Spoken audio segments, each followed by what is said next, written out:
Hello again. Welcome back to the Choose to Endure podcast, the show that's dedicated to you, the back of the pack runners, redefining possible one epic mile at a time.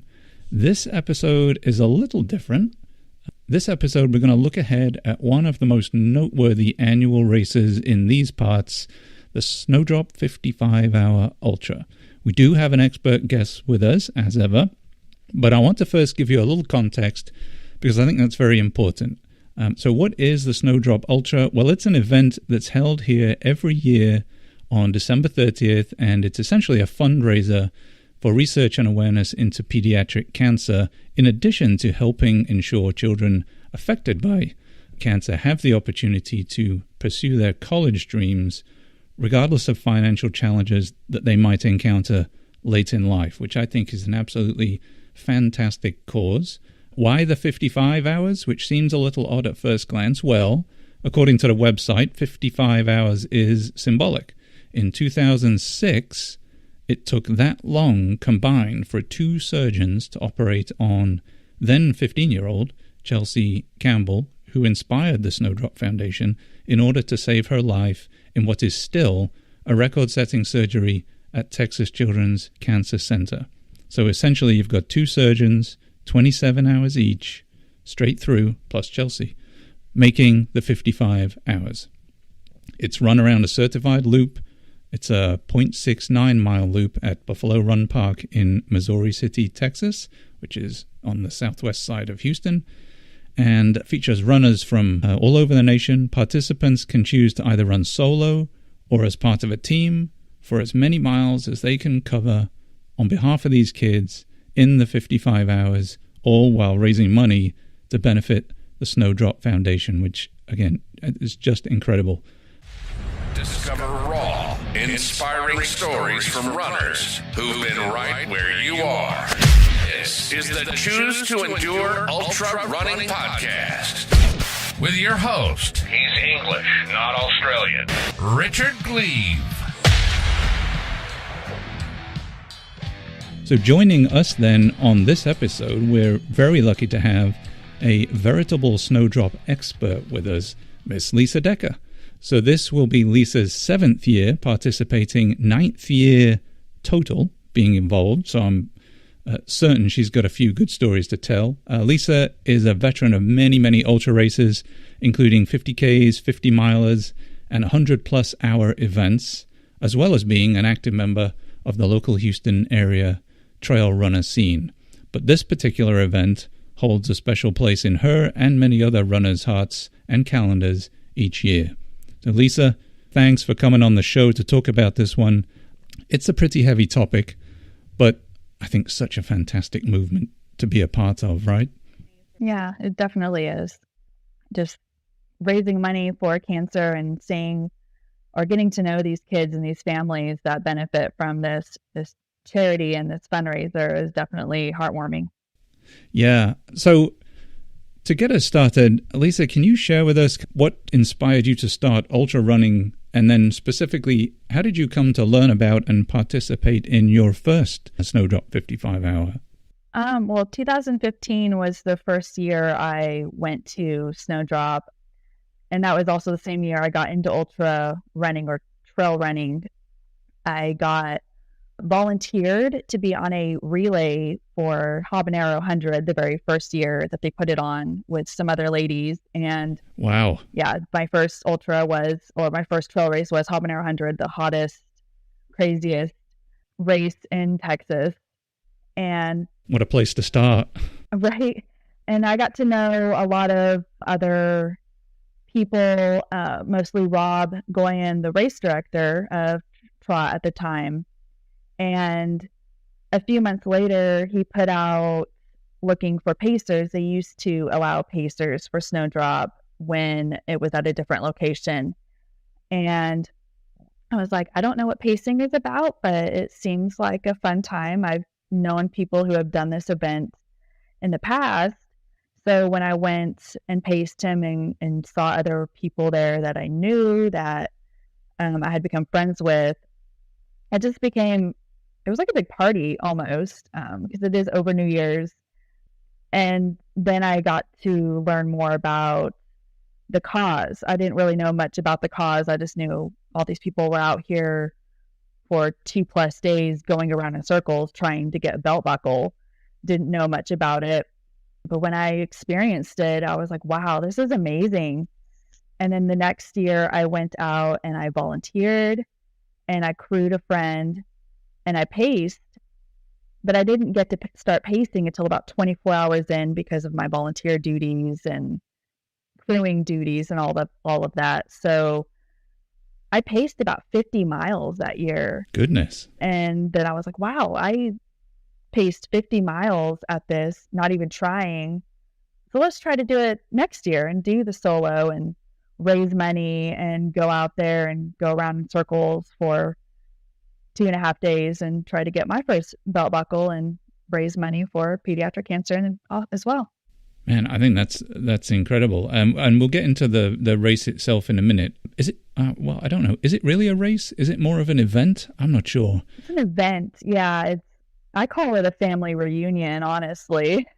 Yeah. Yes, it definitely has that kind of feel to it. From a preparation perspective, having done a few of these now, do you train specifically for this race where the loop is really, it's a flat 0.6 mile long loop, which has its pros and cons, I guess?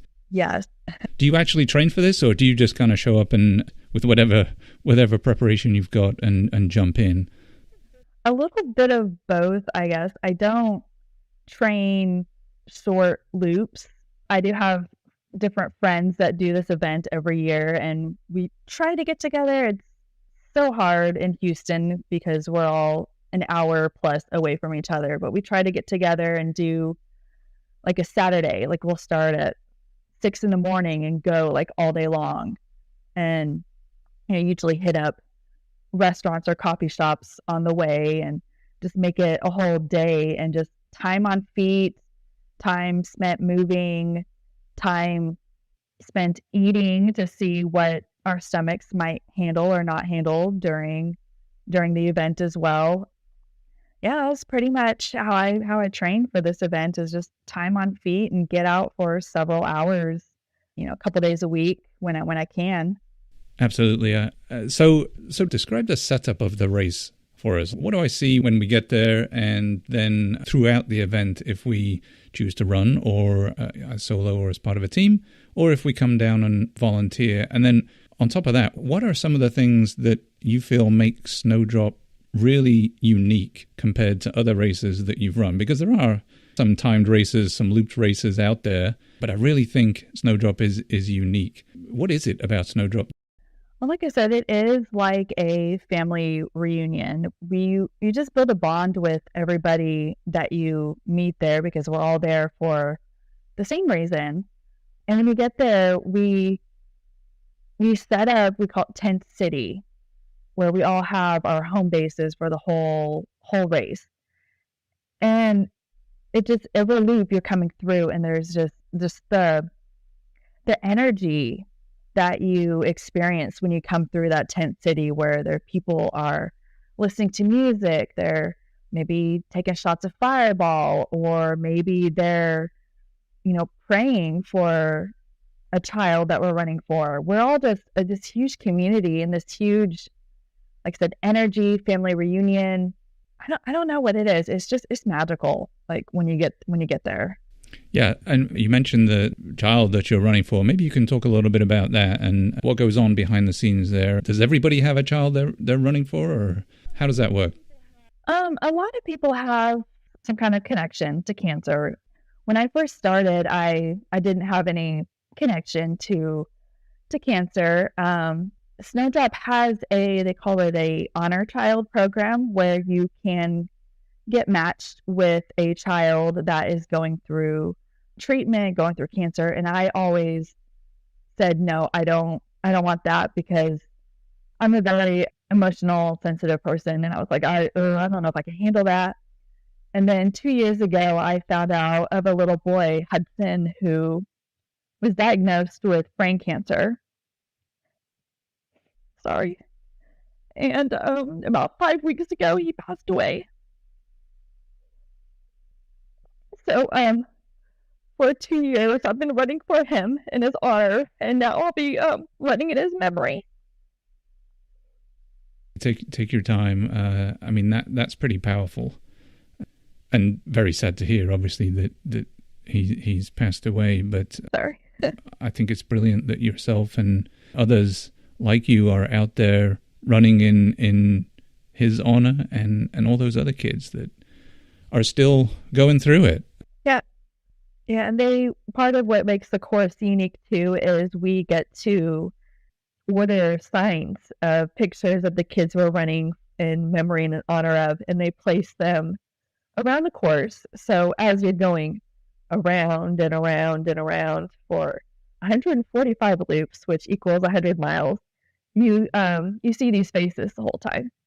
Yeah, I think if you go Google Snowdrop, you'll come up with a lot of pictures of people going past the signs and touching the signs and high-fiving this, the pictures of kids that they're running for or other people are running for too. Like I said, I don't know that there's many, if any, other races like this out there. It's pretty intense. No, there are not that I can think of.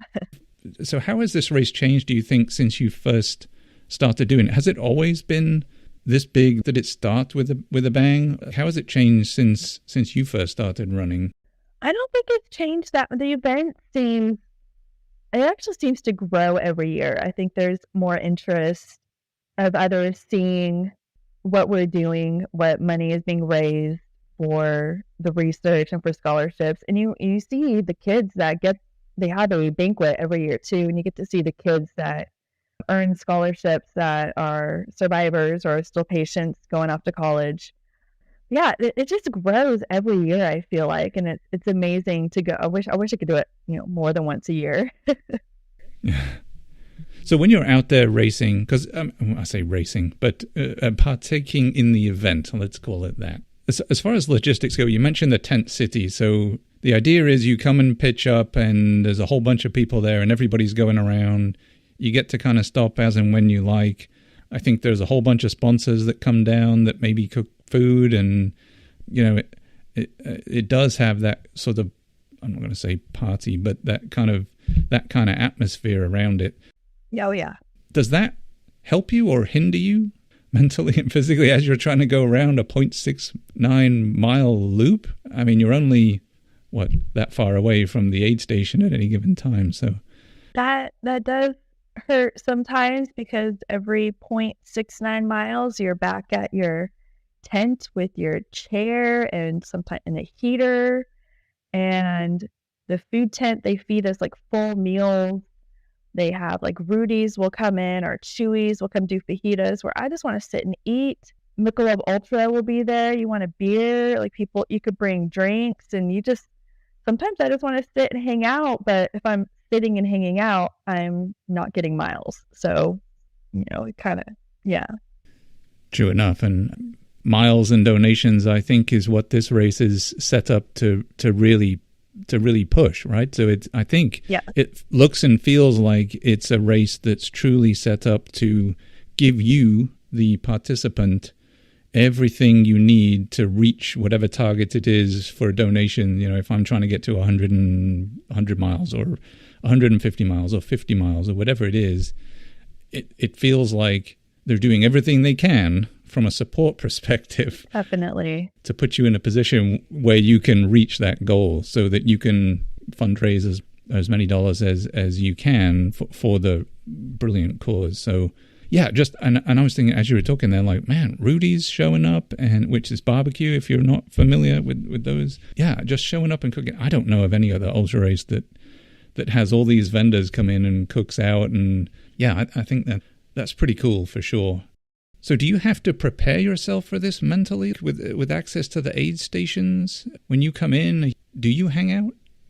I try not to. I try to be a grab and go type person and just kind of eat on the way. When they have meals, of course, they have tables and chairs for you to go and sit down. So that gets kind of hard for you to want to sit, or I try not to bring a lot of my own stuff. So I'm not sitting at my own tent vegging out on my own food, try to keep moving while I'm going as well.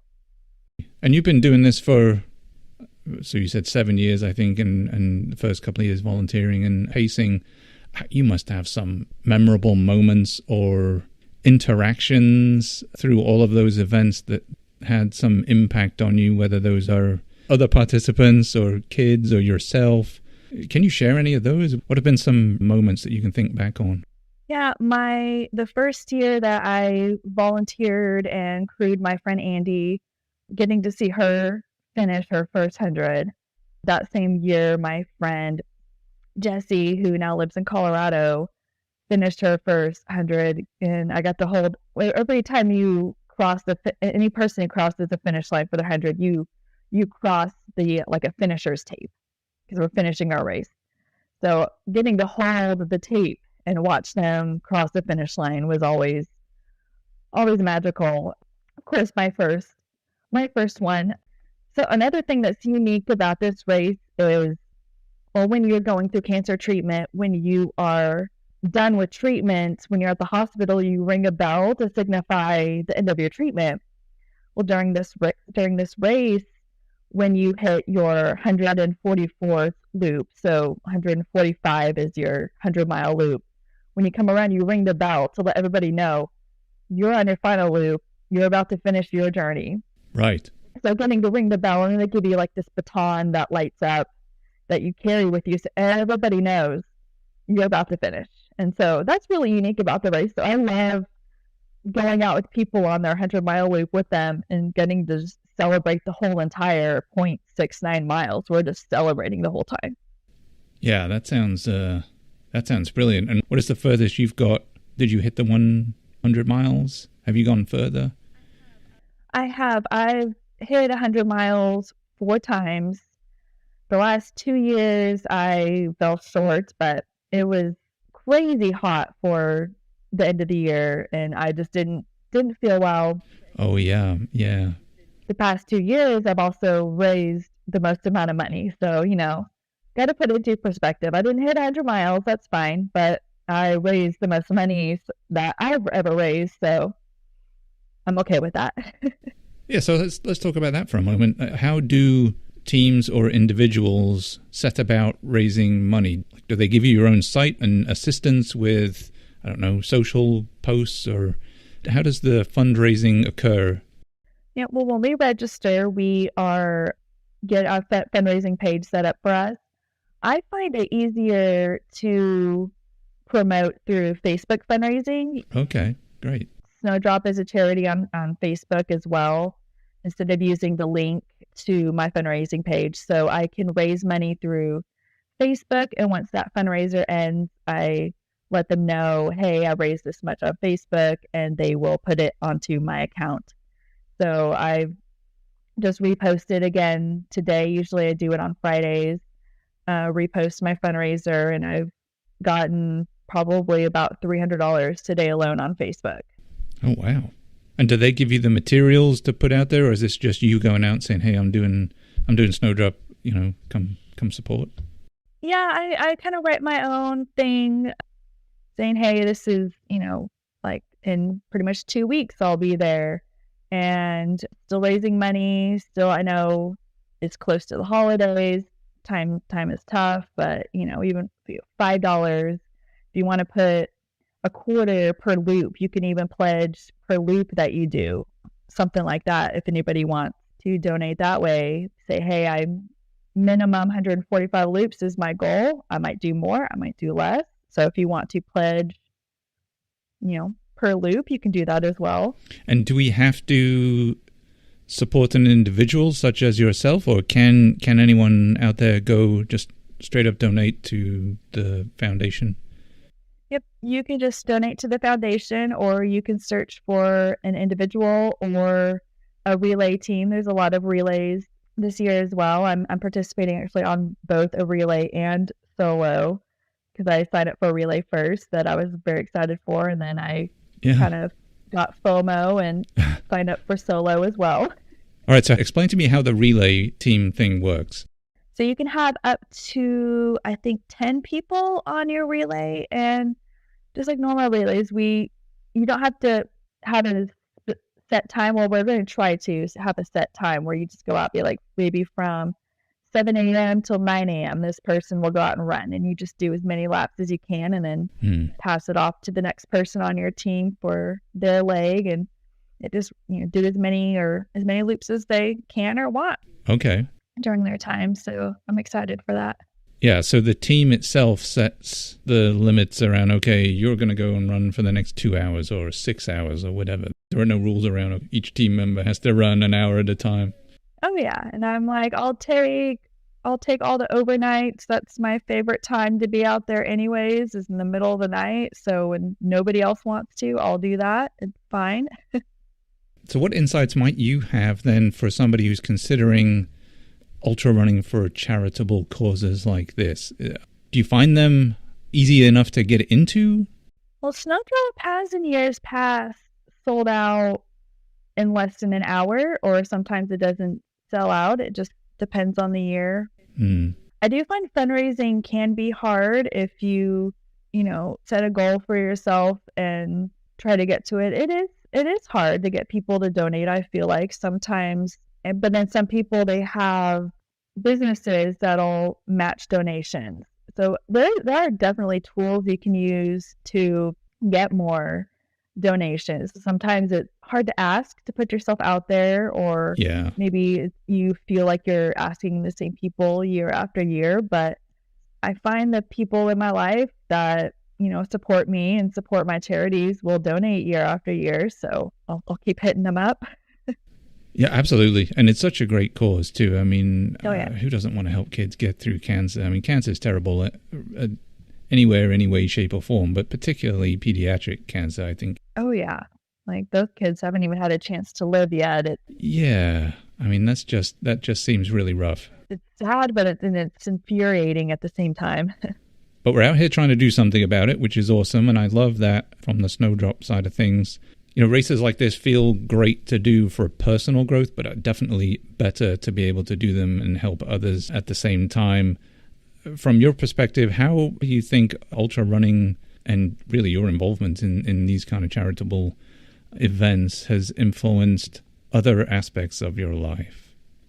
I think when you are out there doing something that's bigger than yourself, it just kind of puts everything into perspective. Like, I'm going out doing all these miles on my feet. I'm hurting. I have blisters. I'm chafing. I'm hungry. I'm not hungry. I'm in a bad mood or just not feeling good sometimes. But I always find a way to mentally push through that, because no matter what I'm going through, someone has it way worse, like than anything I can ever imagine. So why not suffer for a little while? I don't know. I feel like ultra runners in some way enjoy suffering. So to go out there to put myself through this miserable time where sometimes the weather is horrible. And like I said, I have blisters, I have chafing, my feet hurt. There's nothing compared to what these kids are going through. So why not put myself through that just for a little while when they're going through it for a long time. Yeah, I mean, I think even the medical station at Snowdrop has a whole bunch of, it has enough people there trying to get you physical therapy people and all kinds of folks. So if there's anything wrong with you, they're able to fix it. They're going to try to fix it and get you back on the course so you can keep going. Yes. And they're there, I think, if I'm not mistaken, they are there the entire 55 hours, right? They don't come and go. They're there with you. They are there with you the entire length, which I think is incredible. And I think this race for me, it's one, I say race, I must say event. It's really it seems like there are so many regular people doing this particular event. This isn't really a quote unquote race where there's a whole bunch of elite people out there running around. No. You can do that, I'm sure. But I think what's really cool and different about this race, it seems and feels like there are so many regular people out there, people who may not have ever done any kind of distance or time like that before, but who are out there because they want to help and they want to take something on for somebody else. And they are battering themselves out there, particularly that one year, I assume, that was really hot.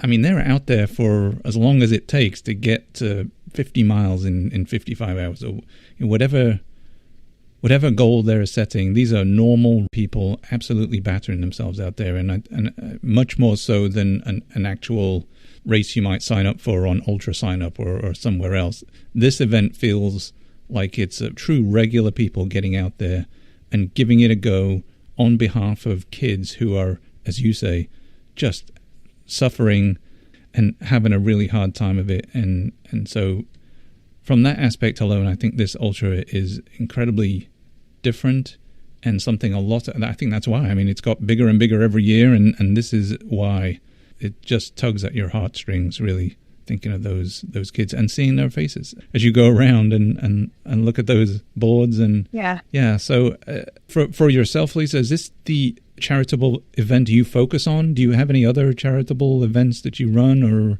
try to fundraise for, or do you put everything into this one because it really, obviously with Hudson and so on? Yeah, this one for the last several years has been it. I think my first, I've done so many. I know my love language is giving, I guess. I love helping others. I used to do the Avon walk for breast cancer, which they no longer have that, but it started again as volunteering at the event. And then the next year, my boss and I walked Houston together, which that one you do 26.2 on Saturday and 13.1 miles on Sundays. So it ends up being 39.3. And then I hopped on a crew after that, and I ran the lunch stop a couple of years in Houston with some ladies. And then I think the last year they had it was in 2017. I walked it in Santa Barbara, but it was just a few weeks after Hurricane Harvey, so half our crew couldn't come walk. Oh. But I lost my grandmother to breast cancer, and I know a lot of other ladies who have had breast cancer who are fighting breast cancer right now. I've done the Fight for Air climb, I think that's what it's called, for different lung diseases, where you go up a tall building up the stairwell. I used to do a race that raised money for myotonic muscular dystrophy, which was called the Hot Undies Run. I ran in my underwear for 2 miles. I have a Hot Undies Run? Hot Undies Run. It was a pub run in Houston downtown, but I have a lot of family members who have myotonic muscular dystrophy on my dad's side of the family. So I've never seen any other charity that does anything for that. So I was like, hey, why not? Right. And Wings for Life, I do every year. That one raises money for spinal cord damage research, which that's a very interesting race as well. So anything I can do to help wherever I can, I try. And by suffering a little bit or doing something crazy that people might, it gets people's attention, I guess, when I do these crazy things. And I think thank you on behalf of all those races and people that you've assisted through that for taking those on.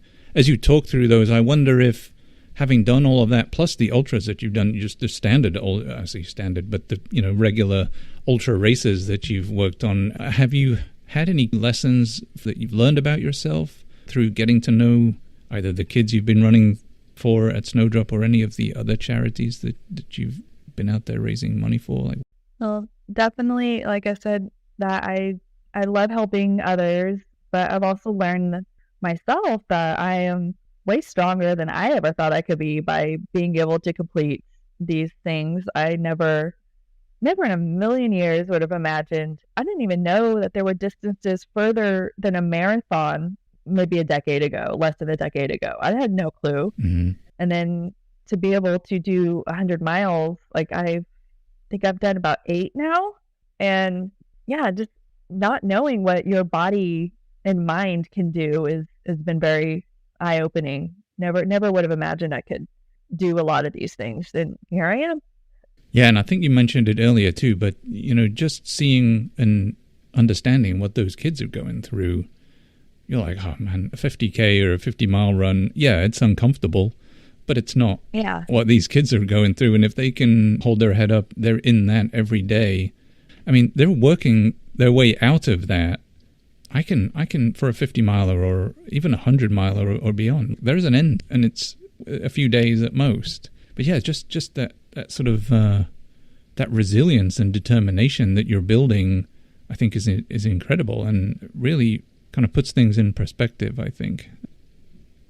So while we have you, Lisa, maybe we've talked a lot about the donations and the fundraising side of things, which is the primary function of Snowdrop, really. I think I saw on the website they've raised over $1 million at this point, perhaps. I think so. Definitely, they've raised well over $1 million now for Texas children.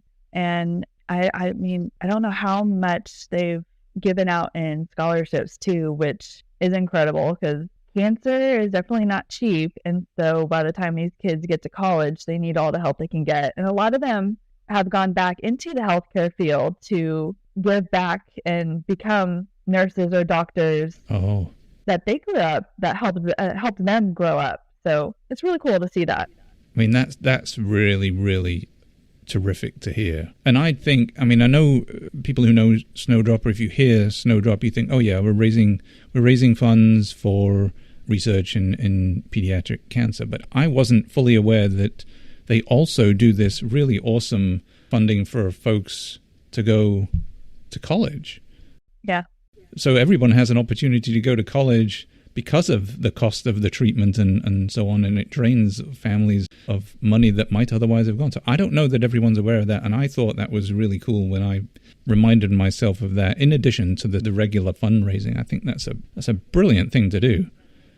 Yeah, I think that's another thing that makes them unique, because there are a lot of fundraisers and charity events that raise money for research, but there's of course there's always a need for money for research. I think only 4% of money raised for cancer goes to pediatric cancer. There's not a lot of research for pediatric cancer. So to also have this for scholarships is pretty incredible. Yeah, and I think, as I did a little research before talking to you, I think, and you might know more than me, but did Chelsea herself run the race? It looked like she ran. No. Okay. So Chelsea she passed away in, I think, 2006, but we started every year, we have a bib for her. So the number 55 for the 55-hour relay is Chelsea. And so we all take turns wearing her around the course. And I actually, this year, right after, we always have a celebration New Year's Eve, to count down, have our champagne. And as soon as that ended, I was handed her bib. So I got to take Chelsea out for the first time in 2003. That's incredible. Right after New Year. Yeah. Yeah. Again, totally different event to anything else out there. Just really cool. So while we're on that, and while we have you, maybe you can tell us where we can go and what we can do if we'd like to learn more, if we'd like to volunteer, or potentially, as we talked about, donate a few dollars either to an individual or just to the cause itself. Where do we go for more information? You can go to the Snowdrop Foundation website, snowdropfoundation.org, I believe. You can donate there. We would love they need volunteers for the event. If anybody is free over New Year's, the 30th through the 1st, especially those overnight shifts, those are the magical hours. Like, show up overnight. Or we are actually trying to get people to come out the last hour or two of the race, the golden hour, like what everybody talks about in ultras, the last hour or two. Yeah. To come out to Buffalo Run Park in Missouri City and just cheer on everybody that's trying to get their last few laps to get to 100 miles or 200, whatever they're trying to do. The relay that I'm a part of as well, it's Megan's relay. She is an honor child of my friend Misty, who she's cancer free now, but cancer took a toll on her body. She's had both of her hips replaced. She's had her shoulder reconstructed. She was in a coma for a month, so she has traumatic brain injury. And she will be doing our last lap of the relay on New Year's Day. It ends at 2 p.m. on New Year's Day. So we want a bunch of people out there to come out and support her and cheer her on and cheer everybody on that's still out there knocking out laps and trying to get their miles done. Wow. So you heard Lisa. If you're not doing anything during that time frame, get on down to Buffalo Run Park in Missouri City and help get everybody round if you want to volunteer, but specifically that time frame. While people are doing those final miles, and something we like to do on the show too, is to encourage folks to choose a song to add to our playlist that we got here, something to lift you up, something to motivate or get you moving, get you around those final few miles there if you're struggling. Lisa, did you have a song to share? And if so, why did you choose that particular one? So I have a song, Shut Up and Dance With Me by Walk the Moon. Oh, yes. But for a lot of people who know me know that I like to parody songs. So every time I hear that song, I hear Shut Up and Run With Me. And so I kind of have this song going in my head that that's what plays in my head whenever I hear that song, like Shut Up and Run With Me. Like I kind of want to record it somehow and have it be like an anthem to all of us going out and just shut up and run with me. Let's go. Let's go. I love it. Yes. Maybe we can figure that out somehow on a YouTube, or maybe we can get an instrumental. I don't know how to do it. I'm not technical, but I'm sure. Yeah. I don't know how that works. I'm sure somebody who knows what they're doing could figure that out. Indeed. So I want to thank Lisa again for joining us today. I really hope her Snowdrop stories have encouraged you to get over to the website, consider donating, even if it's a few dollars. I know it's a tough time of year, but it is a wonderful cause. Or maybe if you're a local, maybe look into volunteering. As we said, get down there. They're always looking for folks to stand up on, especially those overnight shifts. And while you're doing it, become a part of the community of Snowdrop legends that are out there trying to help raise money for just a brilliant cause. So please go do that. Please go do one, either, or both of those things. In addition, while you're running out there, don't forget to subscribe to the show and get notified each time a new episode of Choose to Endure comes out. And of course, follow, share, review, and maybe even help a friend discover the show too. You can find us on social media at choosetoendure.com and over on YouTube. So be sure to head over to one of those. Check us out if you have a moment. Until then, run long, run strong, keep choosing to endure, and go donate and volunteer, please.